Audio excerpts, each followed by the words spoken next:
എല്ലാവർക്കും എൻ്റെ പുതിയൊരു വ്ലോഗിലേക്ക് സ്വാഗതം. എൻ്റെ ഒരു ചെറിയ യാത്രയാണ്. എടാ നിങ്ങളുടെയൊക്കെ സപ്പോർട്ട് ഉണ്ടെങ്കിലേ എനിക്കിത് മുമ്പോട്ട് കൊണ്ടുപോകാൻ പറ്റത്തുള്ളൂ. അതുകൊണ്ട് നിങ്ങളൊന്ന് സപ്പോർട്ട് ചെയ്യണേടാ. വീഡിയോ മുഴുവനായിട്ട് കാണണേ. പതിവ് പോലെ തന്നെ ഞാൻ ജോലിയെല്ലാം തീർത്തിട്ട് ചേട്ടായിയുടെ അടുത്ത് ചെന്നപ്പോഴേക്കും ചേട്ടായി പറഞ്ഞു ഇന്ന് റാന്നിയിൽ നാടൻ പാട്ടുണ്ട്, നമുക്ക് കാണാൻ പോകാമെന്ന്. അപ്പോഴേക്കും കൊച്ചിനാണെങ്കിലും മൊബൈൽ ഫോൺ കിട്ടാത്തതിന് ഭയങ്കര കരച്ചിലാണ്. ഇപ്പോഴത്തെ പിള്ളേർക്കാണെ ഫോൺ കിട്ടാത്തതിൻ്റെ പേരിൽ എന്തൊക്കെയാണ് കാണിച്ചു കൂട്ടുന്നത്. അതിലൊരാളാണ് എൻ്റെ മൂത്ത ആളുവേ.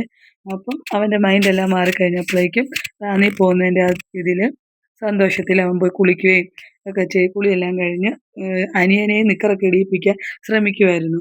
പിന്നെ ഞങ്ങളെല്ലാം റെഡിയായിട്ട് ഒരുങ്ങി പോകാൻ തുടങ്ങുമായിരുന്നേ. അപ്പോഴല്ലേ നമ്മൾ പുതിയതായിട്ട് ഈ ചാനൽ തുടങ്ങിയതുകൊണ്ട് ക്യാമറയെ നോക്കിയിൽ welcome to my YouTube channel എന്നൊക്കെ അങ്ങ് പറയുക. എനിക്കാണെങ്കിൽ നല്ല ചമ്മലുണ്ട് ക്യാമറയെ നോക്കി പറയാൻ. കൊച്ചിനും അങ്ങ് നാണം വന്നു. ചേട്ടായെ ക്യാമറയിലോട്ട് നോക്കുന്ന പോലും ഇല്ല. ഉണ്ണിക്കുട്ടനാണെങ്കിൽ എവിടെയെങ്കിലും യാത്ര പോകുന്നത് വളരെ ഇഷ്ടമാണ്. അപ്പോൾ അവനും പോകാൻ റെഡി ആയിട്ടൊക്കെ നിൽക്കുക. പിന്നെ ഞങ്ങൾ പോകുന്ന വഴിക്ക് മല്ലപ്പള്ളി SME കയറണമായിരുന്നേ. നാളെയാണെ കൊച്ചിൻ്റെ ആനുവൽ ഡേ വരുന്നുണ്ട്. അപ്പോൾ പുതിയൊരു ഡ്രസ്സ് മേടിക്കാൻ വേണ്ടി അവിടെ ചെന്നു. വിലക്കുറവാണെന്ന് ഓർത്തുകൊണ്ട് പോയി കയറിയതാണ്. പക്ഷെ വലിയ വിലക്കുറവൊന്നും ഉണ്ടായിരുന്നില്ലേ. പിന്നെ കുഞ്ഞാണെ കണ്ണാടി നോക്കി ശൃംഗരിച്ച് അവന് പറ്റിയൊരു ജോഡി തുണി എടുത്തുകൊണ്ട് തന്നെ. നമ്മുടെ സാമ്പത്തികം അനുവദിക്കാത്തതുകൊണ്ട് ഞാനതങ്ങോട്ട് മാറ്റി വെച്ചു.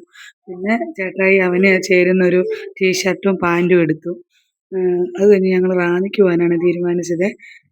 കടയിൽ നിന്ന് ഇറങ്ങിയപ്പോഴേക്കും അവന് ഷവർമ വേണം, ജ്യൂസ് വേണം, ഓരോ ലിസ്റ്റുകളാണ്. പിന്നെ ഞങ്ങൾ നേരെ ഒന്നും മേടിച്ചൊന്നും കൊടുത്തില്ല കേട്ടോ. പിന്നെ ഞങ്ങൾ നേരെ റാന്നി ചെന്ന് അവിടെ ചെന്നപ്പോൾ അവരാരും വരുന്നില്ല. ഞാനും ചേട്ടായും കൂടെയും ബൈക്കെടുത്ത് നമ്മുടെ റാന്നിയിലുള്ള വളയനാട് ഓഡിറ്റോറിയത്തിൽ ചെന്നു.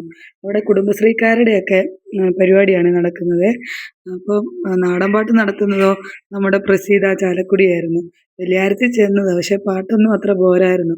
കാരണം ഈ സൗണ്ടൊക്കെ ഉള്ളത് കൊണ്ട് അവരുടെ വരികളൊന്നും മനസ്സിലാകുന്നില്ലായിരുന്നേ. 1-2 പാട്ട് കഴിഞ്ഞപ്പോഴേക്കും ഞങ്ങളങ്ങ് തിരിച്ചു വന്നു. തിരിച്ചു വന്നിട്ട് വീട്ടിൽ ചെന്നപ്പോൾ മോൻ്റേതായിട്ടുള്ള കലാപരിപാടികളായിരുന്നു, കരച്ചിലായിരുന്നു. അവന് ഷവർമ മേടിച്ചു കൊടുത്തില്ലെന്നൊക്കെ പറഞ്ഞുകൊണ്ട്. പിന്നെ ഞങ്ങൾ കുറച്ചുകൂടെ കഴിഞ്ഞപ്പോൾ തിരിച്ചു ചെന്നപ്പോഴേക്കും വീടിൻ്റെ അടുത്തുള്ള അമ്പലത്തിൽ ഒരു ഉത്സവമായിരുന്നേ.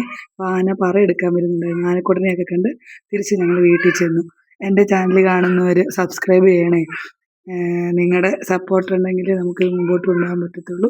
അതുകൊണ്ട് എല്ലാവരും എന്നെ പോലെ ഒരു സാധാരണ ആളാണ്. എടാ, അപ്പോൾ നിങ്ങളെല്ലാം സപ്പോർട്ട് ചെയ്യണേ.